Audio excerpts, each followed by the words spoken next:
conhecem aqui, mas eu sou o Rodrigo Bertoldo, eu serei o professor de vocês de Bibliologia e mais tarde de Hermenêutica. Esse curso, irmão, né, na verdade, o Logos, a gente está inserindo o curso dentro de um curso. O Logos é um curso de 13 aulas, né? E aqui a gente vai reduzir para 10 aulas. Mas eu já tinha conversado com a pastora Paula. Qualquer coisa, se a gente não conseguir ministrar todas as aulas, a gente pode dar aulas online. A gente pode marcar com os irmãos, aí se o dia que os irmãos forem melhor para os irmãos, a gente pode marcar essas aulas online, tá bom? Então a gente vai começar agora introdução à bibliologia. Na verdade, o curso Logos, ele é um curso que sintetiza 5 cursos: bibliologia, introdução ao Antigo Testamento, introdução ao Novo Testamento, panorama do Antigo Testamento e panorama do Novo Testamento. Então tem bastante conteúdo imprensado. Para umas palavras introdutórias aqui, porque eu vou pedir ao Senhor para fazer o milagre de colocar a aula de 1 hora em 30 minutos, é que só tenho mais 30 minutos para acabar a primeira aula. Porque a dica que eu dou aos irmãos é que os irmãos vão ter muito conhecimento aqui, em todas as aulas. O que eu sugiro escrevam, anotem. Papel, irmão, quem tem memória é papel, para mim, sempre falei isso. Eu anoto tudo para não esquecer. Até na hora que eu vou estudar, eu também gosto de anotar, porque massifica ali o seu aprendizado. Então a gente vai estar falando aqui as coisas mais importantes dos irmãos observarem, os irmãos anotem. Quem tem computador pode trazer o computador, o notebook aqui que a gente vai estar sempre disponibilizando as aulas antes. Então os irmãos ali também, tem tablet, da forma que os irmãos se sentiram à vontade, tá bom? Então, no meu caso aqui, eu vou sempre disponibilizar as aulas e os irmãos podem anotar, podem fazer do jeito que os irmãos quiserem. A literatura que eu vou indicar para os irmãos é esse aqui: E Deus Falou na Língua dos Homens, né, do jovem teólogo Paulo Wong. Esse livro, ele é dividido em 4 partes. Então, assim, já para acalmar o coração dos irmãos, eu não vou dar prova para os irmãos, eu vou dar um trabalho. E o trabalho vai ser em cima desse livro. Os irmãos vão escolher a parte aqui, são 4 partes, os irmãos escolham uma e façam um resumo desse livro. Só isso. Por quê? Porque na medida que eu for ministrando as aulas, eu não quero os irmãos preocupados. Será que isso vai cair na prova? Será que não vai? Então, para os irmãos ficarem bem tranquilos, anotarem com tranquilidade. Os irmãos, a minha avaliação vai ser essa: vai pegar o livro tem 4 partes, escolha uma dessas 4 e façam o resumo. Aí no final os irmãos entregam, no final do curso, até o final do curso. Amém? Amém. Então vamos aqui, já começar a testar aqui para ver se está funcionando. Está funcionando. Está ótimo. Então, irmãos, nós vamos começar com a introdução à bibliologia. Se alguém do seu trabalho, alguém da sua família, perguntasse para você qual é o tema da Bíblia, o que você responderia? Se alguém incrédulo, se alguém até crente, um novo convertido, perguntasse assim: qual é o tema da Bíblia? Qual é o principal tema da Bíblia? Então a gente tem que ter isso em mente.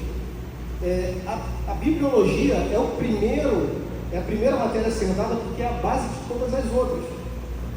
A teontologia, o ser de Deus, a trindade, a eclesiologia, que é o estudo da igreja, a história da igreja, a pneumatologia, que é o estudo do Espírito Santo. Tudo isso, de onde a gente tira essas informações? Não é do nada, é da palavra de Deus. Foi a forma em que Deus quis ser revelado. Se ele quisesse, ele não se revelaria ao homem, porque ele é um Deus infinito, mas ele quis se revelar ao homem através de quê? Da sua palavra. Por isso que bibliologia, o estudo da Bíblia, é a primeira matéria a ser dada, porque é a base de todas as outras. Você, começando nos fundamentos da bibliologia, você vai avançando os seus estudos para as outras matérias. Amém? Então, qual é o tema da Bíblia? A Bíblia, irmãos, é o registro dos atos salvadores de Deus na história humana. Isso aí é um resumo do tema da Bíblia. A Bíblia fala da história da redenção. Se você falar a história da redenção, o tema da Bíblia, a história da redenção, está tudo certo. E para nós entendermos a história da salvação, nós temos que ter pelo menos o básico do conhecimento bíblico. Por isso que o tema da bibliologia é tão importante. E nós sabemos que a palavra de Deus é a autoridade suprema para todas as coisas necessárias à salvação. A gente não precisa conhecer tudo da Bíblia. É como o pastor falou aqui nas questões introdutórias, a pastora Paula também.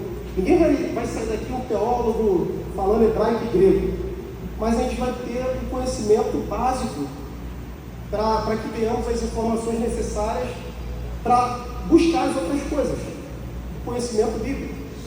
Então, esse é o principal motivador do curso. Além de ser um curso bem prático, é um curso que vai te fornecer as ferramentas para você saber buscar cada assunto concernente à palavra de Deus. Então, a Bíblia é a autoridade suprema para as coisas concernentes à salvação. Se a gente tiver a Bíblia, a gente sabe como se chegar a Deus. 2 Pedro, capítulo 1, versículo 3, diz que o poder de Jesus nos deu todas as coisas que necessitamos para que tenhamos vida. E o instrumento da revelação de Deus está onde? Nas Escrituras. Então, como eu falei, Deus se auto-revelou através das Escrituras. Não seria possível se nós mesmos tivéssemos tentado, por nossas forças, buscar a revelação de Deus. Deus teve que se revelar. Por isso que nós temos que amar, estudar e se esforçar, né, no que concerne na palavra do Senhor. Bem, a gente pode ficar neutro, irmãos, com qualquer livro do mundo. A gente pode ficar neutro com os poemas de Aristóteles, as teorias de Pitágoras, tudo. As elucubrações ali de tantos outros filósofos e pensadores da história. Mas a gente não pode ficar neutro em relação à palavra de Deus. A gente pode não saber de nada, de física quântica, de outros assuntos acadêmicos, mas em se tratando da fé, a gente tem que ter o mínimo de conhecimento, porque as Escrituras que contêm a salvação. Bem, 1 Pedro 3,15, como o pastor falou, diz que a gente tem que estar preparado para responder com mansidão aquele que pedir a razão da nossa esperança que está entre nós, que está em nós. E, como eu falei para os irmãos,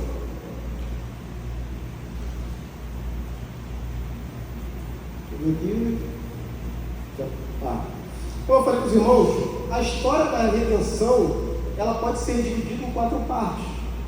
Ela pode ser dividida em criação, queda, redenção e consumação. E essa história da redenção, ela tem que mudar a nossa cosmovisão. O que é a cosmovisão? Cosmovisão é a visão de mundo. Todo mundo aqui tem uma cosmovisão. E diferente um do outro. Alguns nasceram no Rio de Janeiro, outros nasceram em Minas Gerais, outros nasceram aqui. E isso vai formando a sua visão de mundo. Teve uns que tiveram pais mais rígidos, outros tiveram pais mais tranquilos, outros estudaram escola particular, outros estudaram escola pública.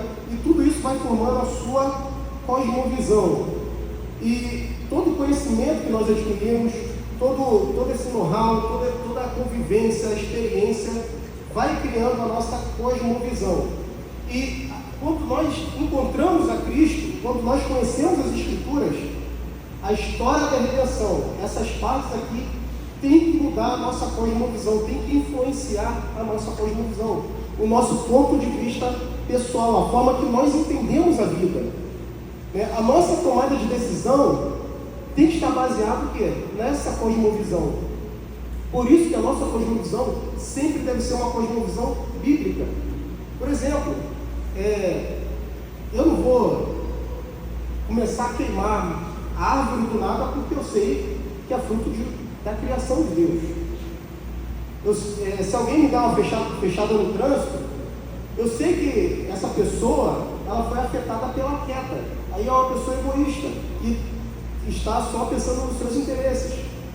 E através da redenção de Cristo, como Cristo me salvou, eu vou tratar essa pessoa como eu gostaria de ser tratado. Se eu estou passando por um sofrimento, se algo me aflige, se uma enfermidade aflige o meu familiar, eu tenho a esperança da consumação, de que Deus um dia vai trazer juízo sobre todas as coisas e vai nos salvar desse mundo. Então, nós não podemos fazer separação da nossa vida cristã com a nossa vida lá fora, porque nós não deixamos de ser cristãos lá fora. Enquanto a gente joga bola, a gente não deixou de ser cristão. Enquanto você está vendo televisão, você também não deixou de ser crente. Então, tudo isso, deve basear a sua cosmovisão, deve refletir no seu estilo de vida. A sua vida tem que ser vivida para a glória de Deus.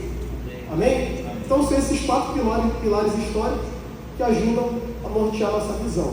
A criação, nós fomos feitos em mais semelhança de Deus. Então, quando nós entendemos que o homem foi feito à mais semelhança de Deus, o homem e a mulher foi feito à mais semelhança de Deus, isso tem que mudar a forma como nós nos relacionamos lá fora. Isso é um entendimento bíblico. Isso faz toda a diferença na hora de nós tratarmos o nosso próximo. A queda, todas as pessoas, elas foram feitas à mais semelhança de Deus, mas isso foi manchado pela queda do pecado. Então, de alguma forma, isso alterou um pouco da mais semelhança de Deus e todas as pessoas agora são pecaminosas. Tudo de ruim é resultado do pecado. Então, quando nós vemos coisas, injustiça no mundo, a gente sabe que o homem, ele por si só, ele não tem condições de buscar a Deus e fazer algo de bom. A redenção, que nós precisamos de um Salvador, e Deus olhou para nós e nos deu a solução, que é o seu Filho, e a consumação, que é o fechamento da história. A nossa esperança, que faz com que a gente tenha a postura correta perante os olhos no futuro. Então, o cristão ele tem que ser, de certa forma, o contrário do mundo. O mundo, ele reage conforme as coisas acontecem na vida dele. Ou seja, ele reage por causa do passado. O cristão reage por causa do futuro. Porque a gente sabe que um dia nós temos a esperança do Senhor vir e nos resgatar para a sua glória. Amém? Então vamos começar aqui, de fato, a entrar na bibliologia em si. Alguém tem alguma dúvida? Irmãos, se alguém tiver alguma dúvida, é só levantar a mão, tá? Levanta a mão se tiver alguma dúvida pontual. Se quiser esperar até o final também, os irmãos estão à vontade. Então, de onde é que a Bíblia veio? Como ela chegou até a sua mão agora, 2024? Como é que você está com essa Bíblia? Será que foi tranquilo? Será que uma pessoa só escreveu e foi passando de uma para outra e chegou aqui? Será que foi um anjo que tacou na cabeça de um profeta e chegou até a gente? Será que Deus pegou assim, toma Moisés e vai passando de um para outro até chegar lá na igreja de Getsemane em 2024? Será que foi assim? Então, a gente tem que ver essas coisas, porque é importante nós sabermos como a Bíblia chegou, para a gente poder ter essa consciência de como as Escrituras chegaram até nós. A gente sabe aqui, a gente já viu, que a Bíblia não foi feita de um dia para o outro. Demorou cerca de 1.600 anos para ser feita. E não foi só um ou dois escritores, foram cerca de 40 escritores que escreveram até chegar até nós. Então, houve muito suor, sangue, lágrimas, até que a palavra de Deus chegasse até a gente. Mas antes de entender isso, a gente tem que ver que Deus se revela através de duas formas. Há dois tipos de revelação. A revelação geral e a revelação natural. A revelação geral, irmãos, é aquela que antes que houvesse Bíblia, que a gente encontra na natureza, que a gente encontra na criação. A Bíblia fala em Salmo 19:1 que os céus proclamam a glória de Deus, o firmamento anuncia a obra das suas mãos. E lá em Romanos, Paulo ele desdobra esse assunto, que todos são indesculpáveis perante Deus, porque pelo menos a natureza nos aponta que há um Criador. Então, Romanos 1:21 diz que a criação manifesta o poder de Deus para que os homens sejam indesculpáveis. Bom, então a criação, o tempo, a manutenção da terra, Tudo prega a existência de Deus, né? São pregadores. A natureza é uma pregadora que está pregando a existência de Deus. Então são as impressões digitais de Deus, né? E para que as pessoas olhassem e tivessem consciência que Deus, ele existe, né? A consciência do homem também é uma revelação geral, né? Todos têm consciência. Romanos 2,15 diz que os quais mostram a obra da lei escrita em seus corações, explicando juntamente a sua consciência e os seus pensamentos, quer acusando, quer defendendo.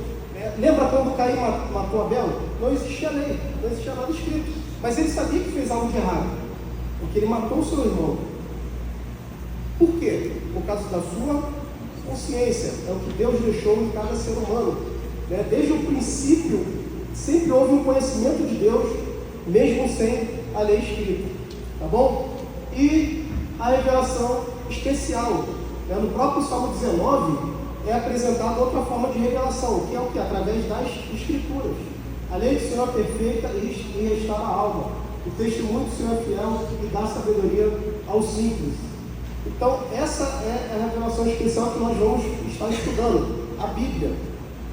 Então, e Salmo 19, ele sempre fala da Bíblia como essa revelação para o ser humano. 2 Timóteo 3, 14 e 15, diz que as Escrituras nos tornam sábios para a salvação. Então, o objetivo da Escritura, né, da revelação especial, é mostrar ao homem como ele pode ser salvo. Porque após a queda, nós nos tornamos inimigos de Deus. Você sabia que todo ser humano que ainda não aceitou Jesus, ele é inimigo de Deus? Isso é o Evangelho. Às vezes a gente até apresenta para a pessoa: Jesus te ama, né? Jesus quer te salvar. Mas o Evangelho, a gente tem que mostrar o Evangelho completo, como um todo, não meio Evangelho. Falar, você, a pessoa que está separada de Deus, é inimigo de Deus. E você precisa de um Salvador. E esse Salvador se apresenta através das Escrituras. Isso é graça, irmãos, isso é o ato da graça. Então a Bíblia não caiu do céu. Havia uma necessidade dessa revelação ser escrita, tá bom? Em Êxodo 17, 14, Deus já fala assim para Moisés: escreve isso para memorial num livro, tá bom? Então a Bíblia, a gente vai ver como ela era feita antigamente. Como é que a Bíblia era feita? Era feita através dessa planta aqui, né? Essa planta era uma planta aquática que era achada ali nas margens do Nilo, né? Chamava-se Pérez Papyrus, que deu origem ao papiro. Viu aquele papiro? Que a gente sempre fala, vou papiro, né? Tem isso lá no quartel, vamos papirar. Vem disso aqui, dessa planta. Era encontrada nas margens do rio Nilo. É a mais antiga matéria-prima para a fabricação de papel. Então tem cerca de 3.000 anos de idade. É claro, antes também havia argila, a pedra. Nós estamos falando assim que realmente começou-se a escrever de forma abundante. Foi no papiro. Jó 8,11 fala do papiro. Porventura cresce o junco, esse junco é o papiro. Sem lodo, ou cresce a espadana sem água. Então, esse aí é o papiro. Ele era feito assim, ele era cortado, né, preparado e curtido, para que, colocado ao sol, né, para que depois, ao secar, ele fosse apto para escrever. Amém? Então, os papiros eles chegavam até 3 metros de altura, né? Então, era feita várias coisas além de papel. Cesto, sandália, corda. O cesto, lembra Moisés? Das águas ali, no rio Nilo, foi feito de papiro. Então, e na época de Roma, o nome grego do caule do papiro, desse caule aí, era biblos, que significa o quê? Livros, simplesmente. O nome Bíblia, né, foi usado pela primeira vez por Crisóstomo no século IV.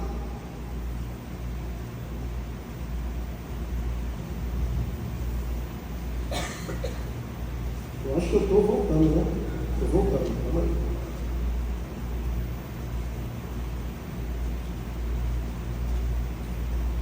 Eu mostrei aqui como é que é feito. Tá? O caule do papiro em grego, como eu falei, biblos. Falando aqui. O diminutivo de biblos em grego é biblion. E o plural de biblion em grego é biblia. Daí que vem o nome Bíblia. Então o nome Bíblia, irmãos, não é um nome, tá? Tenta me entender como falar, um nome sagrado. Bíblia significa sagrado. Bíblia significa livro. Pequena coleção de livros. Se você chegasse na biblioteca de Alexandria, na época de 300 a.C. e falasse, me dá a Bíblia, ele ia te falar qual? Ia mostrar um montão de livros e falar qual você quer. Então Bíblia se tornou um nome sagrado, né? Mas antigamente era o nome de uma coleção de pequenos livros, uma pequena biblioteca. Por quê? Porque tem 66 livros, né, dentro das Escrituras, tá bom? Então, essa é a origem do nome Bíblia. Pergaminho também foi outro material que foi usado, né? O pergaminho, ele é uma pele de animal. Esse animal podia ser cabra, carneiro, ovelha. A fabricação se iniciou na cidade de Pérgamo, daí sim veio o nome Pergaminho, por causa da cidade, é uma homenagem à cidade. Por quê? O Egito começou, porque só existia papiro no Egito. O Egito começou a encarecer a importação, começou a dar dificuldade para a exportação de papiro. Aí a cidade de Pérgamo, ela mesma fez o papel dela, digamos assim, né? Através de pele de animal. 2 Timóteo 4,13 diz, quando vieres, Paulo falando, né, para Timóteo, quando vieres, traz a capa que deixei em Trode, em casa de Carpo, e os livros, principalmente os pergaminhos, né? Ele está falando aqui dos livros feitos por pergaminhos. O papel, irmão, só foi lá no 2º século, né, depois de Cristo, né? E depois disso veio a bênção, né, de ter a imprensa de Gutenberg, né, no século XV. Né, ele aprimorou a máquina de impressão e aí, né, 1455, século XV, na Alemanha. E é interessante que, como era antigamente só manuscrito, até Gutenberg era só manuscrito, tudo ficava diferente, né? Não tem como ficar exatamente igual a letra. A primeira impressão de Gutenberg foi qual livro? A Bíblia. E as impressões, quando ele foi dar para as autoridades, e eles olharam que estava tudo igual, queriam enforcar ele, acusando de bruxaria. Então, você é um bruxo, como é que está igual? Não pode. Porque estava igualzinho. Então, aí ele teve que se explicar tudo, né? Mas, antigamente, os rolos, né, de pergaminho eram separados, eram 6 a 10 metros. Imagina, irmão, não tinha como compilar tudo. Então, foi uma bênção essa impressão de Gutenberg. Antigamente, não havia capítulos, versículos na Bíblia. Não existia pontuação. No caso do hebraico, não existia vogal, né? Porque no hebraico é o que a gente chama de pontuações maçoréticas, né? E antigamente eles não escreviam essas pontuações, as marcações maçoréticas, porque eles já sabiam, né? E no caso do grego, era tudo escrito em maiúsculo, tudo, e sem espaço. Por quê? Porque era caro, o papiro, o pergaminho era caro. Então, o máximo que eles pudessem, né, diminuir o espaço entre as letras, melhor. Aqui é um trecho do livro de Isaías, né, achado nas cavernas de Qumran, que fica lá no Museu de Jerusalém, em Israel. Olha só como é que era, né? Como é em hebraico, né, da direita para a esquerda, era pouquíssimo espaço ali, porque não dá para ampliar, né? Mas não tinha capítulo nem versículo. Imagina, vamos abrir Isaías 3,15, meu Deus do céu, não tinha como. Por isso que era lido em rolos, né? O rabino, ele lia em rolos lá os livros, né, da Bíblia. Ele não chegava, vamos abrir aí em tal lugar. Todo mundo escutava, ele lia porções da Bíblia, tá bom? Então, tanto é que os escritores, tanto do Antigo quanto do Novo Testamento, eles não tiveram essa consciência, vou escrever em capítulos e versículos. Isso aí só foi mais tarde, né? Tanto é que quando eles citavam o Antigo Testamento, eles não citavam, lá em Isaías 5,15 está escrito isso.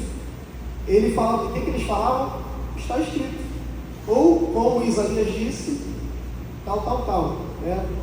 Romanos 9, 29 fala assim: e como antes disse Isaías, se o Senhor dos Exércitos não nos deixar, assim que eles citavam o Antigo Testamento, no caso dos escritores do Novo Testamento.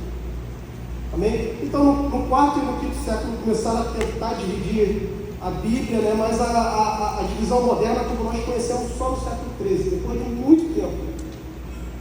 Então, a sua Bíblia não veio dividida bonitinha desde o início. Foi uma coisa mais recente do que, mais para perto da gente do que para perto de Jesus. Ó.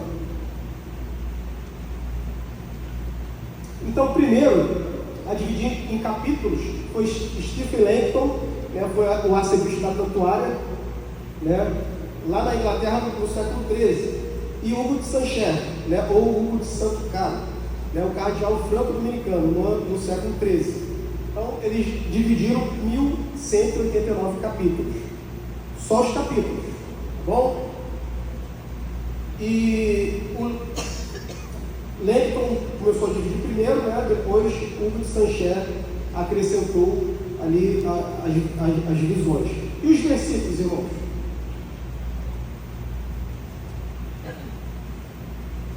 Vamos lá.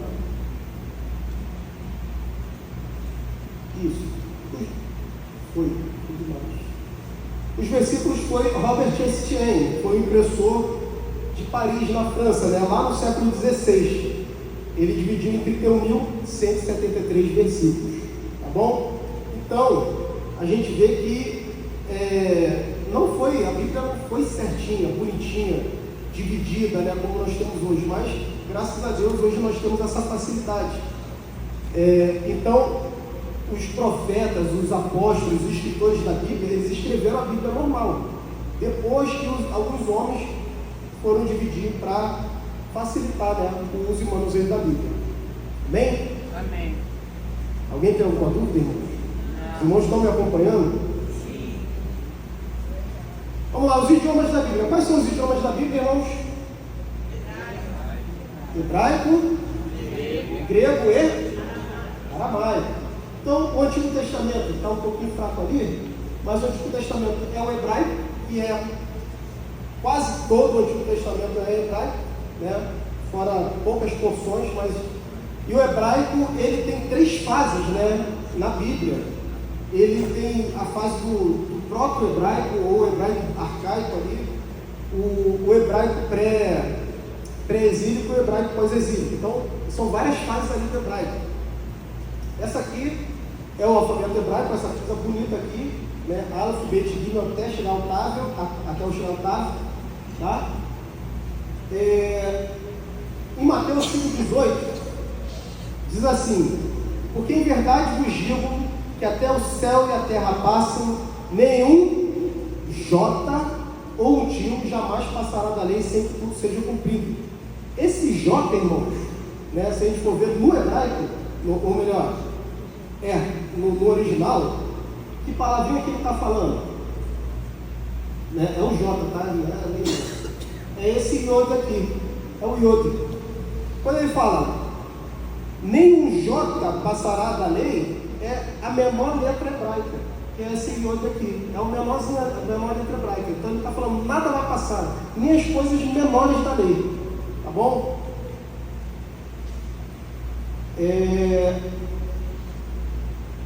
Desconfigurou aqui, tá, irmãos? Por isso que está assim. Mas nenhum tio jamais passará. Na verdade é aqui, ó, tinha que ser um tio. Um tio, o que significa o tio?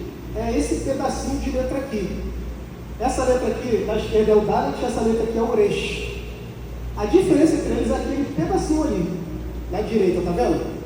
Então quando fala um J, é o Iod, é a mesma letra, nem um tio, que é o pedacinho que diferencia uma letra da outra, vai passar sem que tudo seja cumprido, é que Jesus está falando o quanto Ele é fiel na sua palavra, o quanto Deus é fiel e nada vai passar sem que tudo seja cumprido, tá bom? Esse é por isso que o hebraico, ele ajuda a interpretar também alguns pontos da Bíblia, tá bom? Esse é o significado dessa passagem. Outra passagem aqui interessante, Ezequiel 9,4, e disse-lhe o Senhor: passa pelo meio da cidade. Está falando com um anjo aqui, né? E marca com sinal as testas dos homens que suspiram por causa de todas as abominações. Então o Senhor está falando para o anjo: vai, todas as pessoas que são justas, que ficam aterrorizadas com a violência, com tudo que está acontecendo, e marca com um sinal a testa delas, porque essas pessoas são minhas. E quando a gente vê o que é esse sinal no hebraico, está escrito assim, marca com um tav. Aí você fala, com um tav? Lembra que eu falei que o hebraico teve várias fases? Então, o paleo-hebraico, que é o hebraico arcaico, o hebraico mais antigo, o tav, olha o sinal do tav aqui. É o sinal de quê? De uma cruz. Então, o que está falando ali? Marca com uma cruz na testa aqueles que são meus, aqueles que me pertencem. Já é o quê? Um protótipo, algo que já é uma profecia messiânica, algo que, né, aqueles que me pertencem têm sinal da cruz. Então é uma coisa maravilhosa aí quando a gente vê, né, como a gente entende, né, através do hebraico aqui, a palavra de Deus. Então, hebraico, né, era a língua, do Antigo Testamento. Outra língua, o aramaico. O aramaico é pouquinha coisa, tá, irmãos? O aramaico é o mesmo alfabeto do hebraico, tá? Na verdade, teve várias fases do aramaico, mas o aramaico bíblico é o mesmo alfabeto do hebraico bíblico, e só essas partes aqui estão escritas em aramaico, com exceção de outras ali, por exemplo, no Novo Testamento está Itacume, aramaico. Eli, lama sabachthani, é aramaico. Abba pai, né? O Abba é aramaico que o hebraico depois incorporou. Então, tudo isso aí são palavras em aramaico. E no Novo Testamento, qual a língua? O grego. Mas não era qualquer grego, tá? Porque na época tinha vários tipos de grego. O grego koiné, né? O grego jônico, é o grego e grego clássico, é o grego koiné. O grego koiné significa grego comum, que era falado pelo povo. A gente vai falar mais tarde sobre isso aqui, tá bom? Aqui é o alfabeto grego, tá? Do alfa até o ômega. Lembra que Jesus fala? Eu sou o alfa e o ômega, ou seja, eu sou o primeiro e o último. É como se ele falasse, eu sou o A e eu sou o Z, né? O princípio e o fim, tá bom? Jesus falando que ele é tudo, né? O alfabeto grego, ele é mais familiar, tá? Porque ele é do mesmo tronco linguístico do que o português, tá bom? E o grego koiné na época, ele era o inglês de hoje. Todo mundo falava grego, né? Mais ainda do que o inglês de hoje. Porque como o mundo inteiro partilhava dessa cultura helênica, todo mundo era obrigado a falar o grego, além da sua língua materna. Então, o Antigo Testamento hebraico e aramaico, tá? Agora eu vou falar de traduções. A primeira tradução, rapidinho porque eu já estou atrasado. A primeira tradução foi a Septuaginta, né? Então, a primeira tradução da Bíblia que teve do hebraico para o grego foi no ano de 285 a.C. Então, quando Jesus veio na Terra na primeira vez, ele consultava a Septuaginta, tá bom? Ele já consultava essa tradução. E do Antigo para o Novo, quando já tinha todo o Antigo e todo o Novo Testamento, lá já no século IV, foi traduzido para o latim, e através que é a Vulgata Latina. Então, a partir da Vulgata, que foi traduzido para o nosso português. Então, foi primeiro o Antigo Testamento, traduzido em grego, depois toda a Bíblia, traduzida para o latim. Aí veio o inglês, alemão, várias outras línguas, e depois o português, tá bom? Com João Ferreira de Almeida. Rapidinho aqui. Em 1676 ele traduziu o Novo Testamento e foi publicado em 1681. Em 1691, quando estava em Ezequiel 48, 21, ele faleceu. Aí quem deu continuidade foi seu amigo Jacob Zopden Archer, tá bom? Que aí completou a tradução dele no ano de 1694. Mas só foi impressa 1700 1748, quase um século depois, tá bom? E completa, né? Completinha. E 1753. Então foi um trabalho de formiguinha durante anos e anos, irmãos, para chegar, na verdade, durante séculos, né? Para chegar como está nas nossas mãos. E hoje a gente já tem várias e várias traduções. Amém? Rapidinho para não dar um intervalo, no Antigo Testamento, vamos ver a divisão da Bíblia. O Antigo Testamento se divide em Pentateuco, que são os 5 primeiros livros da Bíblia, né? Gênesis, Êxodo, Levítico, Número e Deuteronômio. Livros históricos, né? É de Josué a Esther. Poesia, que é de Jó a Cantares. Lamentações também é totalmente poético, só que como está ligado a Jeremias, resolveram deixar os profetas maiores, tá bom? Essa divisão foi feita, tá? Muito tempo depois de Cristo, tá bom?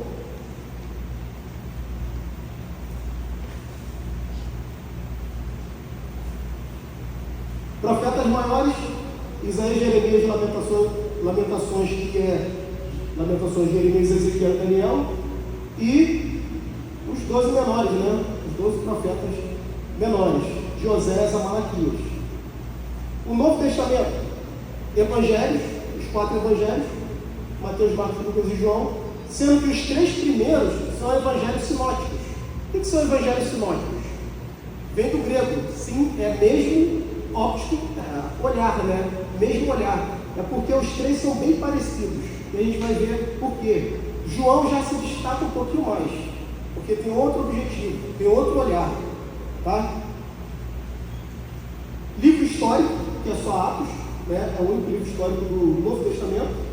Epístolas, né? De Romanos a Judas. E profecia, que só tem quem? Apocalipse. Assim se divide a Bíblia. 39 livros no Antigo e 27 no Novo Testamento.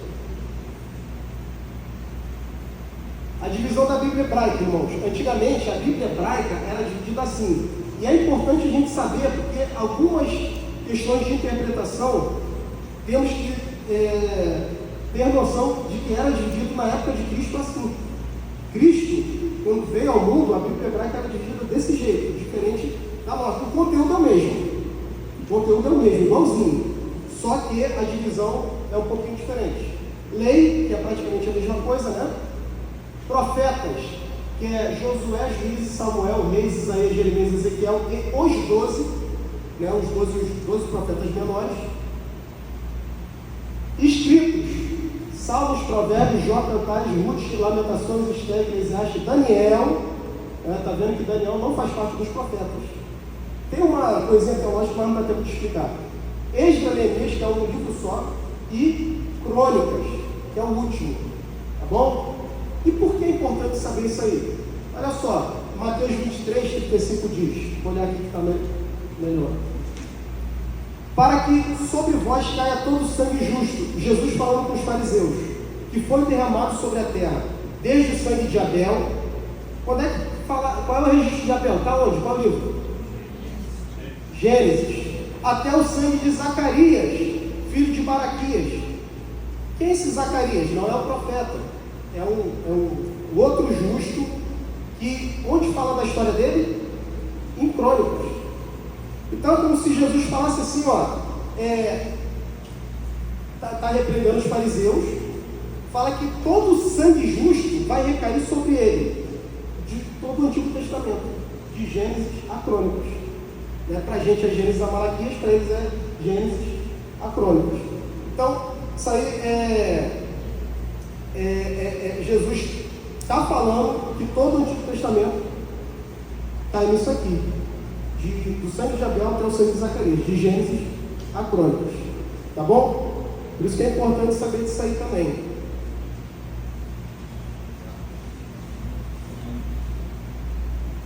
O Antigo Testamento, os judeus chamam de Tanakh, né? Está aqui Tanakh, porque esse K aqui tanto pode ser R como K na transliteração do hebraico para o português, tá bom? Vou explicar por quê. Então, o T é de Torá, que é a lei, né? N, Nevim, profetas, e o K de Ketuvim, escritos, tá bom? Então, Por quê? Quando eu falo Tanar, no final da palavra, o resh, ele se torna R. No início ele se torna como se fosse um K, ele muda o som. Tá? É uma regra da gramática hebraica. Por isso que quando você fala Tanar. E quando você lê, Ketuvim. Entendeu? Lei, profetas e escritos, assim que eles dividiam a Bíblia. Por que eu estou mostrando isso para vocês? Quando vocês começarem a ler os livros, vocês vão ouvir muito sobre Tanar, sobre Torá, sobre Neviim. Aí você fala, o que é isso? Aí vocês já estão vendo agora. Ó, Jesus fala o quê? Lá em Lucas 24, 44. E disse-lhe, lembra Jesus no caminho de Emaús, falando com alguns discípulos? E disse-lhe, são essas palavras que vos disse, enquanto estava convosco, e convinha que se cumprisse tudo que de mim estava escrito onde? Na lei, nos profetas e nos salmos. Quando ele fala salmos, é uma figura de linguagem, é aquela sinédoque, né? É uma parte pelo todo. Ele está falando salmos, mas é como se ele falasse todos os escritos, né? Isso é uma figura de linguagem. Então ele está falando o quê? De toda a Bíblia hebraica, todo o Antigo Testamento fala de Jesus. Fala, estava lá o tempo todo, vocês que não viram. Mas a lei, os profetas e os escritos, né, os salmos, falam de mim. Tá bom, irmãos? E, para terminar antes do nosso intervalo aqui, vamos falar do cânon rapidinho. O que significa cânon, irmãos? Cânon literalmente uma régua, é uma vara de medir, tá? Uma regra. Por exemplo, se eu estou numa fabricação de tecido, se o meu cânon, se o meu padrão é desse tamanho, se vier um tamanho desse aqui já não serve, está fora do cânon, está fora do padrão.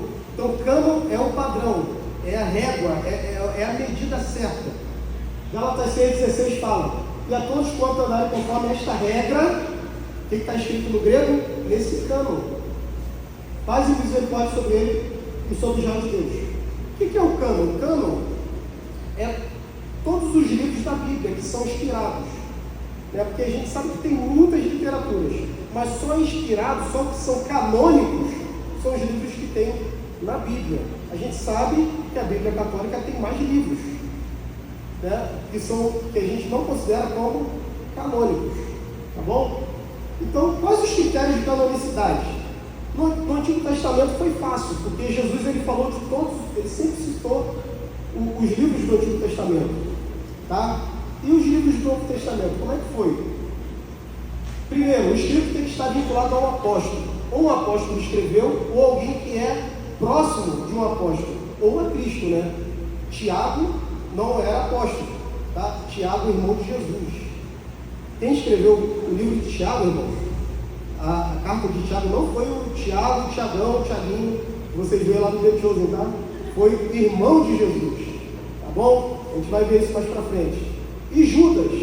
Judas também nem era o Iscariotes, nem era o outro Judas, né? O Judas Tadeu. Era Judas, irmão de Jesus, que escreveu a Epístola de Judas.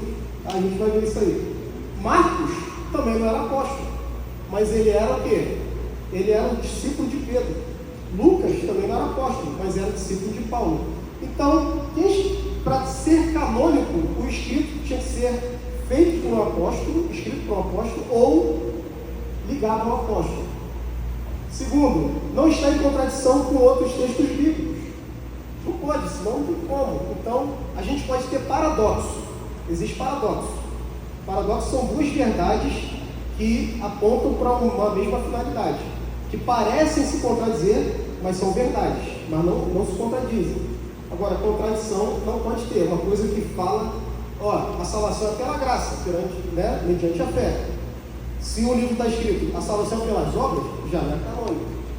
Isso acontece com os livros apócrifos, né? E são livros preservados pelas igrejas desde as primeiras gerações. Aqueles livros que foram aceitos lá na época dos apóstolos e foram passando de igreja para igreja, que toda a igreja aceitava como tendo autoridade.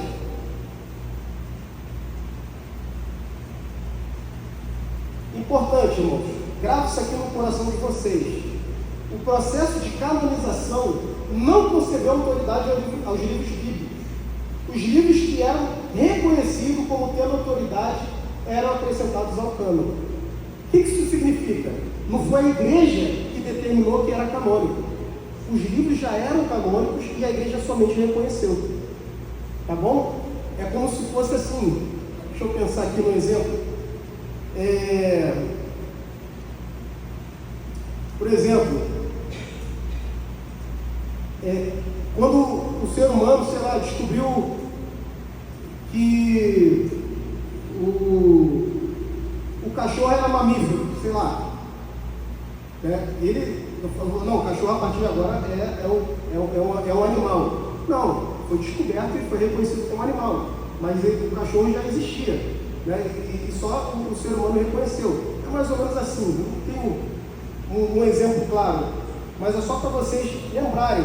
Não foi a igreja que concedeu canonização, a igreja não concedeu nada, a igreja só reconheceu que eram canônicos, já estavam lá, Deus já deu e falou, aceite, só isso, e a igreja reconheceu como tendo autoridade, tá bom? Irmãos, vamos para o nosso intervalo então, e depois ainda vai ter a segunda aula. Eu quero falar ainda de tradução.